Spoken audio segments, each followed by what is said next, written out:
Hello all, in today's session we are going to discuss about the uniform amplitude, uniformly spaced linear broadside array. So here we are assuming that there are n isotropic point sources of equal amplitude and a spacing. Now to understand how this particular thing works, we must understand what is the definition of the broadside array first. So if the maximum radiation of an array is directed normal of the array, that is 90° and 270°, the array is called as a broadside array. Now let us say this is nothing but the placement of the array, whereas I am assuming that on this particular line my arrays are placed. So if the placement of the array is like this, my maximum radiation, this is 0°, this is 90°, say this is 180°, this is 270°. So if I talk about the radiation pattern of this particular arrays, my maximum radiations will be 90° and 270°. So if you are getting the radiation pattern like this, you can say your arrays are nothing but the broadside arrays. Now the condition for broadside array, to understand how my broadside array works or what kind of things I get with the broadside array, I must understand what is the condition for the broadside array. So here if I am talking about the broadside array, the condition here, we know that whenever we are talking about the radiation, we know that the maximum radiations we get at psi is equal to 0. So to have a maximum radiation, I need psi is equal to 0.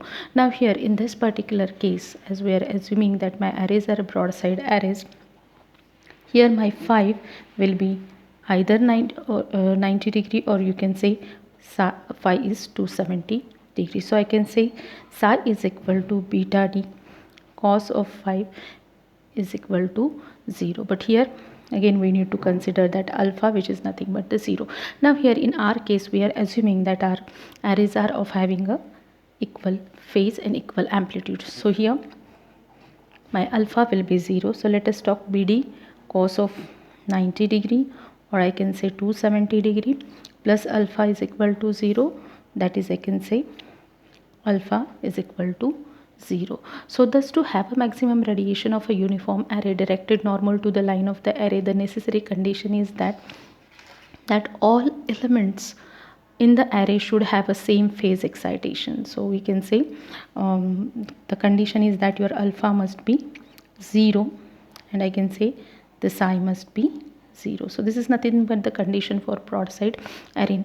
Now let us talk about the important properties of the broadside array. So here I'll focus on the properties of the broadside array.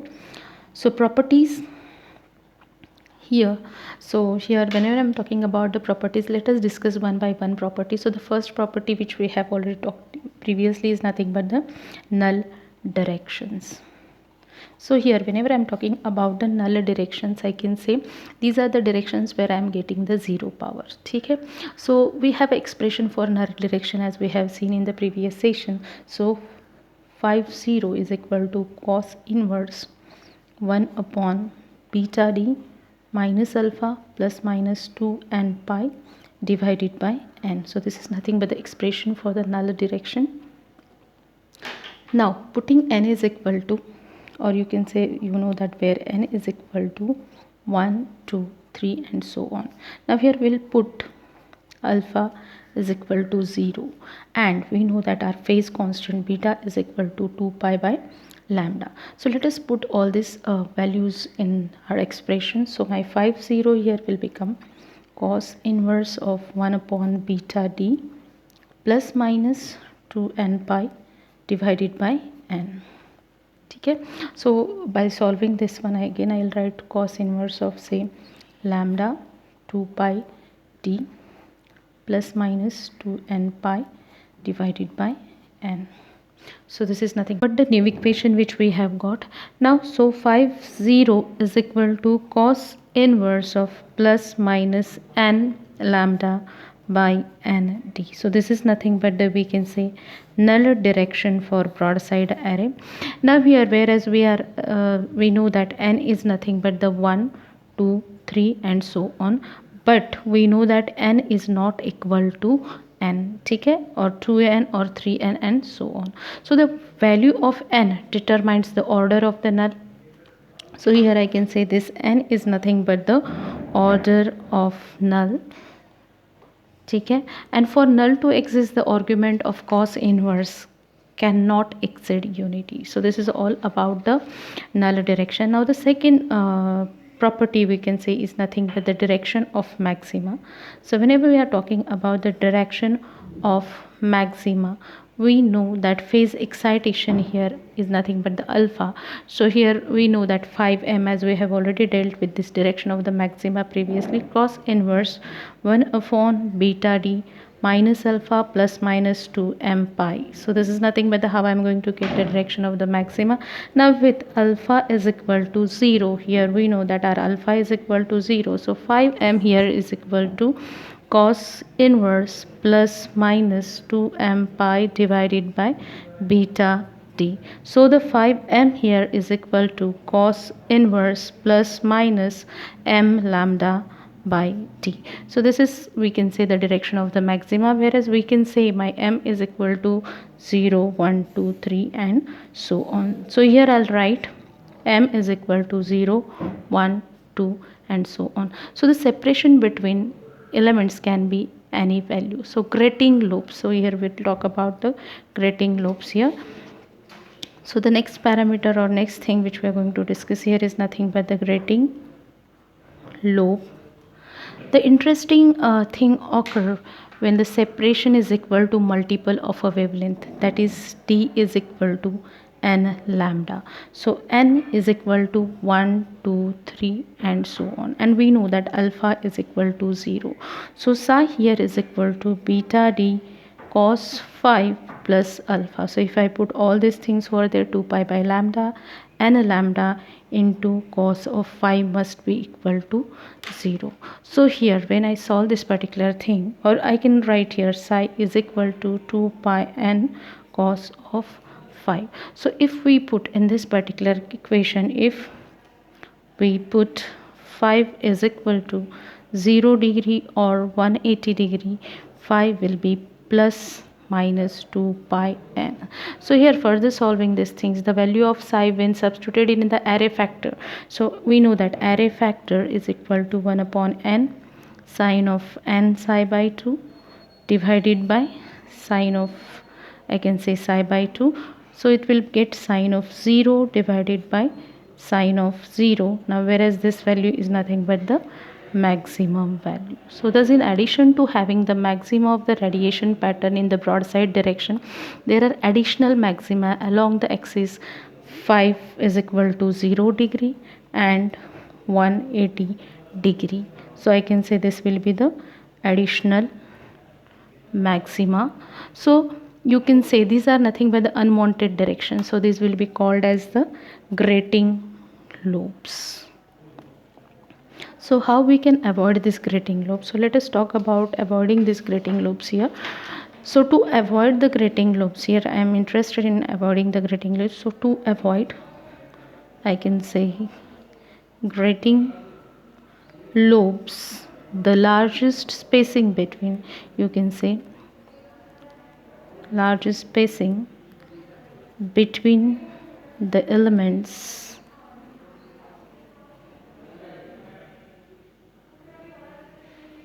should be less than 1 wavelength. So here I'll write less than 1 wavelength. So if I put this condition over there, my d max must be less than lambda to avoid the grating loops. Okay, so now next one is nothing but the directions of the side lobe maxima. Now here I'll talk about the directions of side lobe maxima. So if I put the direction of side lobe maxima, which is nothing but the 5s for the broadside array, I know that my side lobes, as we have already discussed about the n element array previously, so my 5s must be cos inverse of 1 upon beta d, you can say minus alpha plus minus 2s plus 1 divided by n into pi. This we have already seen in the previous session. Okay, so for broadside case, as my case is the broadside here, so for the broadside case I know that alpha is equal to 0. So phi s is equal to cos inverse of 1 upon, I can say, beta d plus minus 2s plus 1 divided by n pi. So further solving this equation, I'll get this particular value is equal to cos inverse lambda divided by 2 pi d into plus minus 2s plus 1 divided by n into pi. So I have put it the value of phase constant here, and I have put it the value of, you can say, the d also here.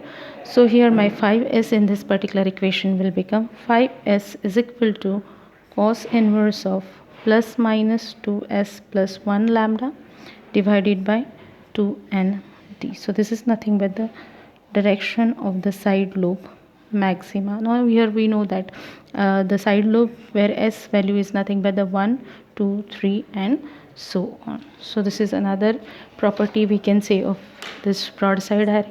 Now let us talk of a very important property, which is nothing but the half power beam width. So if I talk about the half power beam width or half power beam width, I must know what are the half power points. So half power points will be denoted by 5h over here. So for the linear array phase excitation alpha, in the equation we know that 5h is equal to cos inverse 1 upon beta d minus alpha plus minus 2.782 divided by n. So if you go through the previous video, you'll understand how we have find out this kind of thing. So for broadside array, alpha is equal to 0. So 5h here will be reduces to cos inverse lambda divided by 2 pi d plus minus 2.782 divided by n. So my 5h here will be equal to, I can say, cos inverse plus minus 1.391 lambda divided by pi dn. Now as I have got my half power points, I can calculate the half power beam width over here. So as we know that half power beam width depends on the half power points, let us talk about the half power beam width here. So here I'll write HP BW, which is nothing but the half power beam width. So if I talk about the half power beam width, we know we have already calculated the half power. So the half power angle from the axis of the array 5h, we have already calculated the previous equation. So the angle of the major beam from axis 90, that is for the broadcast case. So here I'll write half power beam width is equal to 2 pi by h minus 5h. Okay, so here when you put all these values, I'll get the half power beam width is equal to 2 pi by 2 minus cos inverse of, I'll write 1.391 lambda divided by pi dn. So this is nothing but the half power beam width. Now how we are going to find out this half power beam width? By using the radiation pattern. So I'll assume this is nothing but my axis of array, and here on this axis of the array we have put it the arrays over there. So this is nothing but the first array, second array, third array, fourth, and 5 arrays are there. Okay, so your half power beam width, this will be the radiation pattern. Okay, and this we are assuming is nothing but the half power points over there. So I'll write here this is nothing but the, you say, 5m at pi by 2. Okay, and this value will be called as the half power beam width, because we know this angle is nothing but the 5h angle. Okay, so here if I'm interested in the half power beam width, this will be nothing but the pi by 2 minus 5h, and this complete will be the half power beam width. So this is how we are going to calculate the half power beam width if I know the half power points. Okay, so here this is the half power angle, I can say, from here to here. So this is all about the half power beam width. Now let us talk about the first null beam width. So as we have already talked about the half power beam width, let us talk about the first null beam widths. So when I talk about the first null beam width over here, I know that this will be the first point where I am getting the 0 power. So 50 is equal to cos inverse plus minus n lambda by and d. So here let us put all those values over there. So if I put first null is nothing but the, so if I'm saying this is my first null, means the n value will be 1. So 501 will be equal to cos inverse of plus minus lambda n d, as I have put it, n is equal to 1 over here. Okay. So for the broadside case, angle made by first null direction from the major lobe will be, here I can say angle made by first null direction from major lobe here will be, so my angle will be pi by 2 minus 501. So my first null beam width in this case will be 2 into pi by 2 minus 501. So let us solve this one further. So here or I can say first null beam width is equal to 2 pi by 2 minus cos inverse of lambda by n d. So this is nothing but how we are going to find out the first null beam width. Now let us talk in terms of the radiation pattern here. So as we have already talked about, we can say the radiation pattern for the half power beam width. Let us use the same radiation pattern for first null beam width. So here, as we can see here in the same diagram, I can show you that this is our half power beam width. Now here if I put, or if I extend this further, this is where I'm getting the 0 powers. So these are nothing but how I'm going to get the 0 powers. Okay. And this angle from here to here will be measured 501. Okay. And this will be called as the first null direction. So here I can say this is nothing but the n is equal to 1. So this is how we are going to find out the, this is half power beam width, and from here to here this will be the first null beam width. Okay. So how this particular thing will happen, this angle from, I will say यहाँ से यहाँ तक, ठीक है. So from here to here this angle will be pi by 2 minus 501. So this is the way how you are going to find out the first null beam width. Now let us talk about the first side lobe beam width. Okay. So the next parameter is nothing but the first side lobe beam width here. So here I'll write here first side lobe beam width. Okay. So if I talk about the radiation pattern, these are nothing but the how I'm going to get the major lobe here. So this is my major lobe, and this is nothing but the side lobes of this particular radiation pattern. This is the axis of the array. These are nothing but the arrays which are placed here, 1, 2, 3 and 4. This will be the maxima phi m. Now here, as these are the first side lobes here, this particular angle will be called as the first side lobe beam width. So if I talk about this particular angle, this angle will be 5s1. So from here to here, if I am interested in calculating the first side lobe beam width, this particular angle will be pi by 2 minus 5s1, as this angle is nothing but the pi by 2. So this is the way how we are going to calculate the first side lobe beam width. Now how this mathematically will be represented. So phi s1 is equal to cos inverse plus minus 2 plus 1 lambda 2 n d, which is nothing but the cos inverse plus minus 3 lambda 2 n d. So this will be the 5s1. Now angle made by this direction with the major lobe direction, how you are going to calculate the angle, sorry. So here if I am talking about the angle made by this direction with major lobe will be pi by 2 minus 5s1. So here again, by revising the things, I'll get the first side lobe beam width is equal to 2 pi by 2 minus 5s1. Again further solving, I'll write this 2 pi by 2 minus cos inverse of 3 lambda by 2 n t. So this is nothing but the first side lobe beam width, which of, you can say, the broadside array. So here I'm so sorry, so this is 2 pi by 2 minus cos inverse of 3 lambda by 2 n t.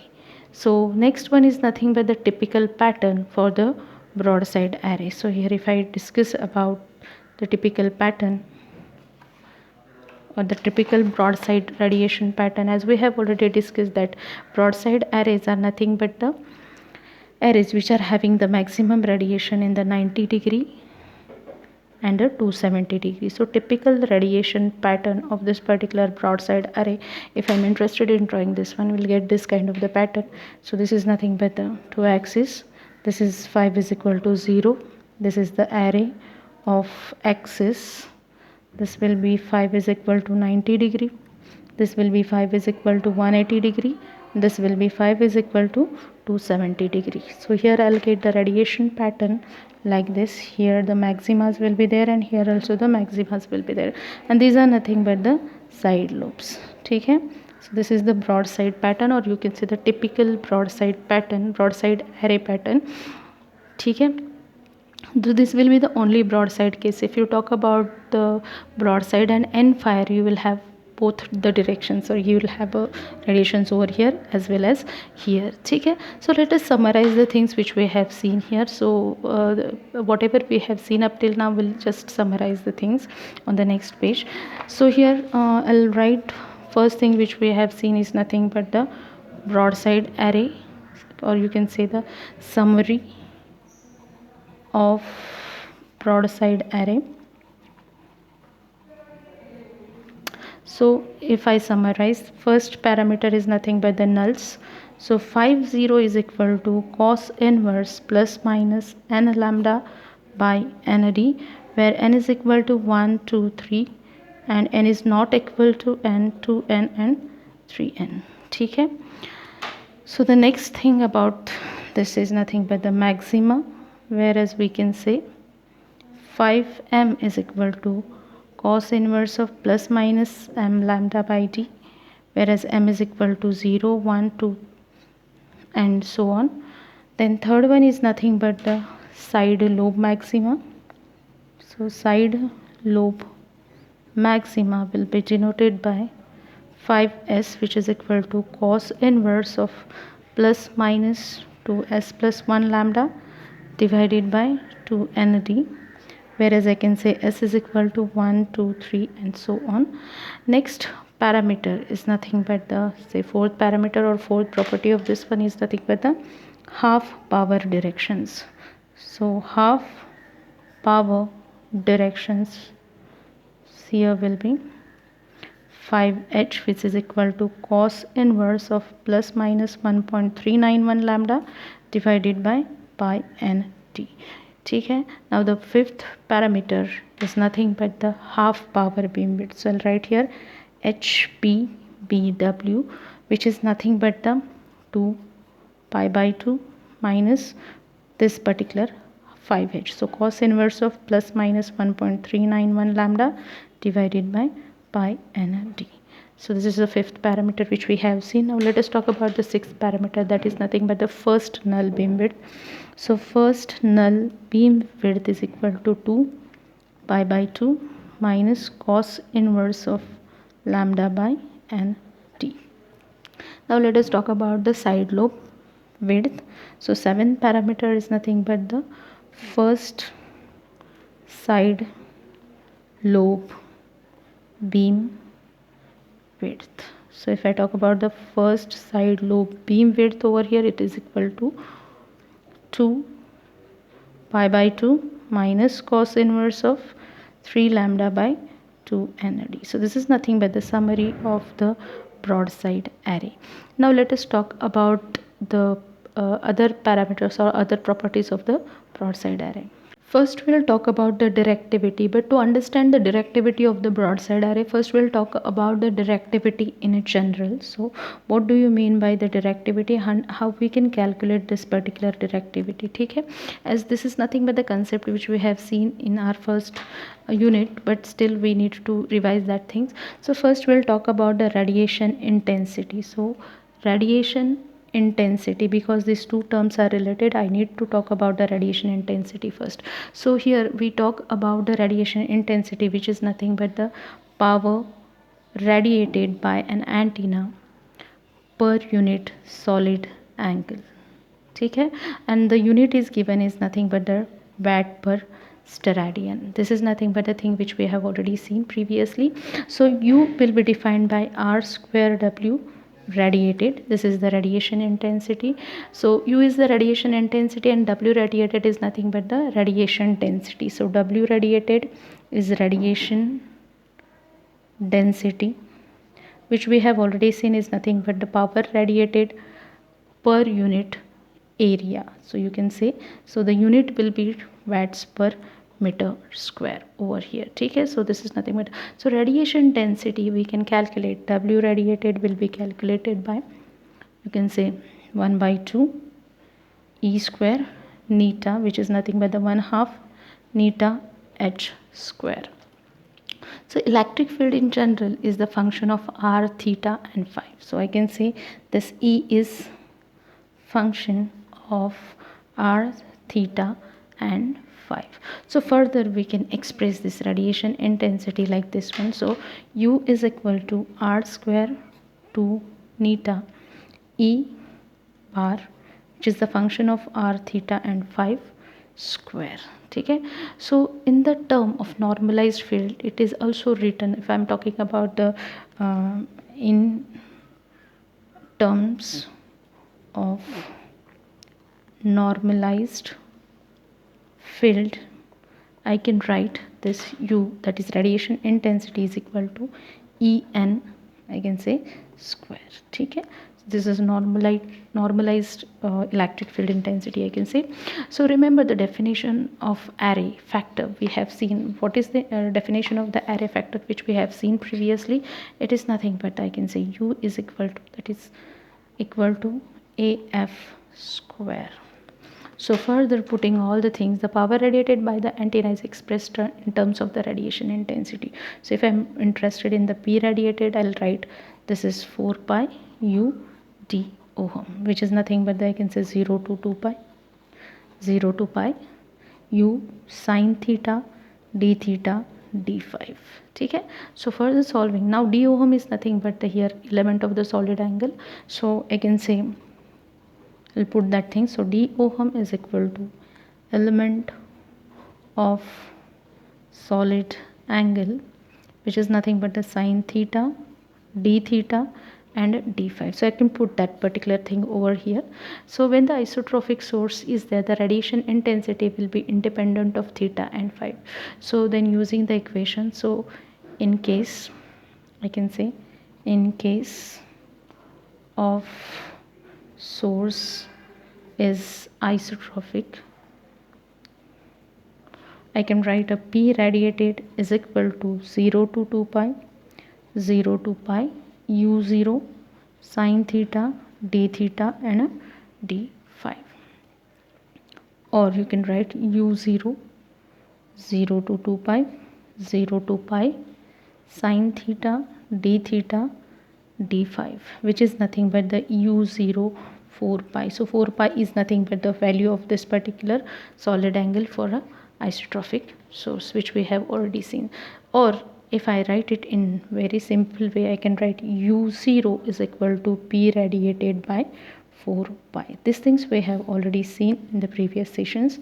So for isotropic source, you are having the radiation intensity P radiated by 4 pi.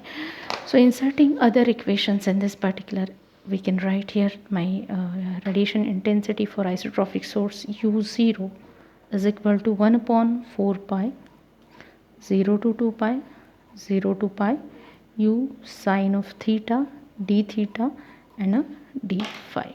So I'll write U0 is 1 upon 4 pi 0 to 2 pi 0 to pi, where I can put AF square. U is nothing but the AF square sine theta d theta d phi.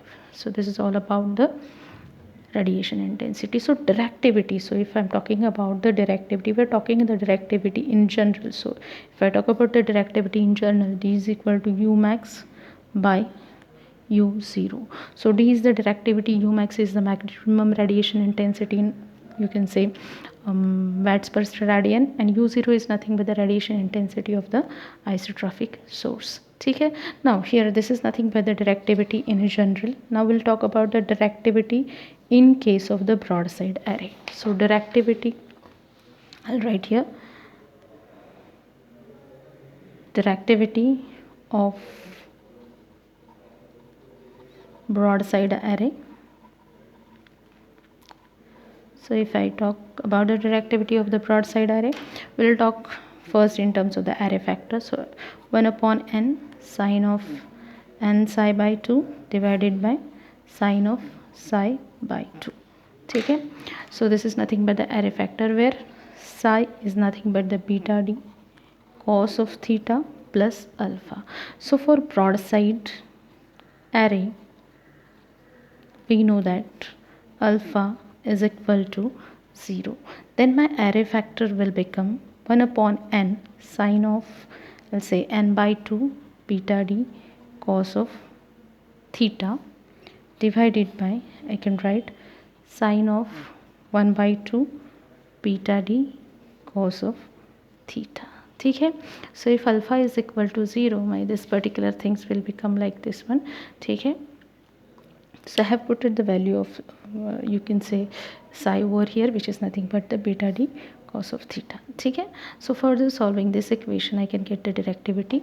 So here for small spacing, here I am assuming for small spacing between the elements. So if I am placing the elements and which are having a very small spacing, d is very less than lambda.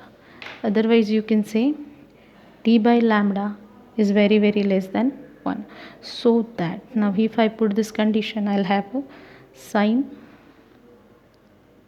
of 1 by 2 beta d cos of theta is equal to sine of 1 by 2 pi by lambda d cos of theta, which is nothing but the 1 by 2 beta d cos of theta. So this is nothing but the, when I am taking a very small value of that particular distance or the spacing between two elements. So further I can write this array factor can be written for this one, AF is equal to or approximately equal to sine of n by 2 beta d cos of theta divided by n by 2 beta d cos of theta.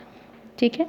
So this is nothing but the array factor, as we know that we have calculated for a very small distances. My array factor will be sine of, you can say, n psi by 2 divided by psi by 2. So this is nothing but the array factor for very small distances. Now let us talk about the directivity. So first we'll talk about the radiation intensity and then we'll talk about the directivity. So I'll put here U is equal to array factor square, which is nothing but the sine of n by 2 beta d cos of theta divided by n by 2 beta d cos of theta, and this complete bracket square. As this is the array factor, I need to square this to get the radiation intensity.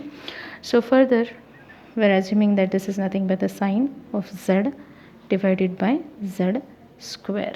Okay, where I am assumed z is equal to n by 2 beta d cos of theta. Okay, so the directivity will be expressed in terms of U using, so if I am interested in the directivity, my directivity will be U max divided by U0. So I need to know this particular things over there to understand what is the directivity. So how I'm going to obtain this U max? So here to obtain, I can say U max, you can have the form of this one. So here if this will be the 0, okay, so n by 2 beta d cos of theta, So you can say the maximum value of u is obtained when u takes the form sine of 0 by 0, ठीक है, is equal to 1, ठीक है. So that is, if I'm going to write this particular things over there, so this means that is z is equal to 0, that is n by 2 beta d cos of theta is equal to 0, or you can say theta is equal to pi by 2. So at z is equal to 0, that is theta is equal to pi by 2. So here you can say u max is equal to 1, ठीक है. Now to find out u0, so u max we have find out 1. So to find u0, how you are going to find out the u0, which is nothing but the radiation intensity of the isotropic source. So to find u0, so u0 is equal to 1 upon 2 pi, sorry, this will be the 4 pi, 0 to 2 pi, 0 to pi, u sine of theta d theta and a d5, ठीक है. Now next one, 1 upon 4 pi, 0 to 2 pi, 0 to pi, sine of z by z square sine theta d theta d5, ठीक है. So further solving this particular equation, 1 upon 4 pi, 5, 0 to 2 pi, 0 to pi, sine of z by z square sine of theta d theta. So again will be equal to 1 upon 2, 0 to pi, sine of z divided by z square sine theta d theta, ठीक है. Note that the z is the function of theta, so it will remain inside the integral, ठीक है. And making the change of variables, I can write z is equal to n by 2 beta d cos of theta. So dz is equal to minus n by 2 beta d sine theta d theta. So putting all these values over there, I'll get here. Therefore I can write a sine theta d theta is equal to dz, which will be minus n by 2 beta d, ठीक है. Now for changing limits, so here if I'm going to change the limits, I can say when theta changes to 0, or when theta tends to 0, so here when theta is equal to 0 gives z is equal to n by 2 beta d. So when theta is pi, it will gives z is equal to minus n by 2 beta d, ठीक है. So by changing the limit, we can write the equation here again. So here u0 is equal to 1/2 n by 2 beta d minus n by 2 beta d sine of z by z square minus dz n by 2 beta d. So this is nothing but all about how we are going to solve this one, ठीक है. So 1 upon n beta d integration n by 2 beta d minus n by 2 beta d sine of z divided by z square dz, ठीक है. Here the negative sign in the integrand is used to interchange the limits for a large array. So that is, if we can say that for I can say large array, that is n tends to infinity, here my n by 2 beta d tends to plus infinity and my minus n by 2 beta d tends to minus infinity. Now equation will changes to here, my equation will change here. u0 is equal to 1 upon n beta d minus infinity to infinity sine of z divided by z square with respect to dz. So this is nothing but how I have got the equation here. Now we have got the integral in the form of this kind of things. So the integral, how we are going to solve such kind of the integrals. So the integral here minus infinity to infinity sine of x divided by x square gives, with respect to dx, is nothing but the pi. And if you are putting it 0 to infinity, sine x by x square dx, it gives you pi by 2. So these are nothing but the integration values. To simplify the things, we have put it all these things. So u0 here, using equations, I can write u0 is equal to 1 upon n beta d pi. Okay, as I have put it that value over there. Now again, you know that d is nothing but the u0, d is u max divided by u0, which is nothing but the n beta d. This is simple n beta d by pi. So n 2 pi by lambda d divided by pi. Okay, so 2 pi by lambda into d. So here I can say d is equal to 2n d by lambda. So this is the value which we have got for a very small spacing between two elements, which is nothing but the less than lambda. Now for the n element array with the separation between each equal to d. Okay, so for separation each equal to d. So if the separation is equal to d, L is equal to n minus 1 d over here. Okay, so for n to be very large, so here I can say that for n to be very large, L is approximately equal to n of d. Okay, so if I put all these values in the equation of d, so here I can say d is equal to 2L by lambda. So this will be for the broadside case, whereas my distance is equal to d. Okay, and the previous condition was whereas my distance was very less than lambda. So I can summarize this particular directivity.